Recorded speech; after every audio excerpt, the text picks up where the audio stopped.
People think the hard part is booking Disney. Nah, navigating it as a Black performer, now that was the real job for me. And I'm not here to start a fire, all right? I'm here to tell the truth because I needed somebody to say this to me when I was coming up. Okay, let's just be real. When you grow up on Disney, you grow up on a world that wasn't built with you in mind in the first place. And I don't mean that as an attack. I mean it as a realization that slaps you in the face when you start looking up at the industry and you're like, wait, where do I fit? Because if you look at the legacy stories, none of the classics were written with Black bodies in the center. So when you're a Black kid dreaming big, there's this invisible ceiling you don't even notice until you're older. And then you get into musical theater and it's like, okay, realistically, how many roles are there that they can picture me in without having to reimagine the whole thing? Hercules. Now, Disney has gotten way better, all right? We've got performers of color performing roles that used to be locked in a certain way. On my contract, I literally saw the range of it. People crossing into tracks you would never even imagine 10 years ago. But here's the part that still messes with your head. When you're not the default in a world like that, it can feel like you have to be 10 times sharper to get the same trust. Like, an average white guy can walk in and they already see the role on them. But when you walk in Black, sometimes it feels like you have to prove the concept and prove the talent at the same time. And that sucks. The crazy part is it can also make you stronger because it forces you to get undeniable. And I'll tell you, once I got into rooms like Disney Cruise Line, stepping into tracks like Aladdin and Prince Naveen, it was proof to me that if I do what I have to do, they'll meet me there. But that pressure to be undeniable, that's a real part of the job. Then there's another part that people don't talk about. Disney attracts people from everywhere.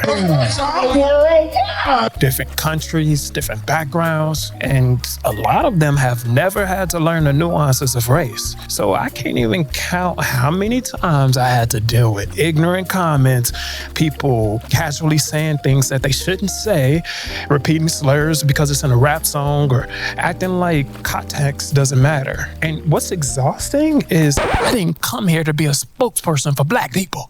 I came here to do my job and get a check and live my dream. But you become this unwilling ambassador because if you don't say something, it keeps happening. And if you do something, now you're educating while you're trying to keep your peace. And I'll give you a real example. Someone in my world literally said, I don't think it's fair that only Black people can audition for The Lion King. Like, are you serious right now? Be so for real. Now, sometimes it's ignorance from another country, and sometimes it's just ignorance, period. But either way, you're stuck holding the emotional weight of it all because you want to snap, you want to go off, but then you got to go on stage 10 minutes later and smile and be warm and be lovable and be the magic. And that disconnect, being hit with something dehumanizing and then having to perform joy, that's a real part of the job people don't see.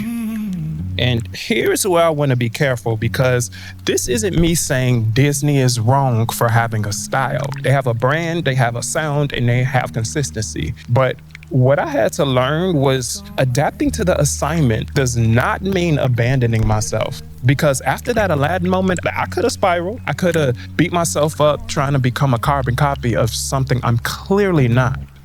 But something in me kicked in like a defense mechanism. And it was like, hold on, your voice is your voice and it's special.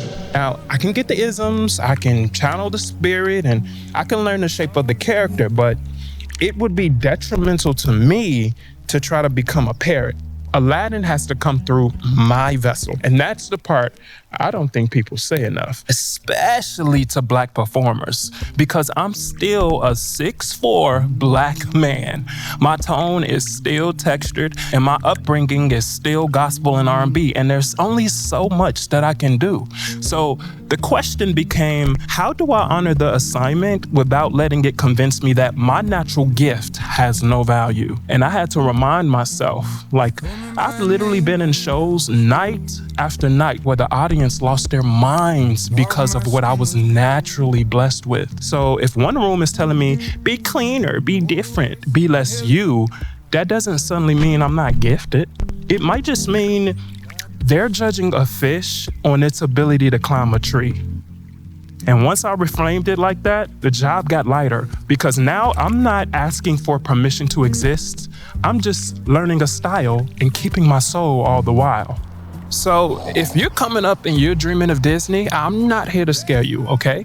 I'm here to tell you the part I wish someone would have told me. You can book the gig and still feel alone. You can get the contracts and still have to protect your confidence. But don't let any room convince you that your natural gift is wrong.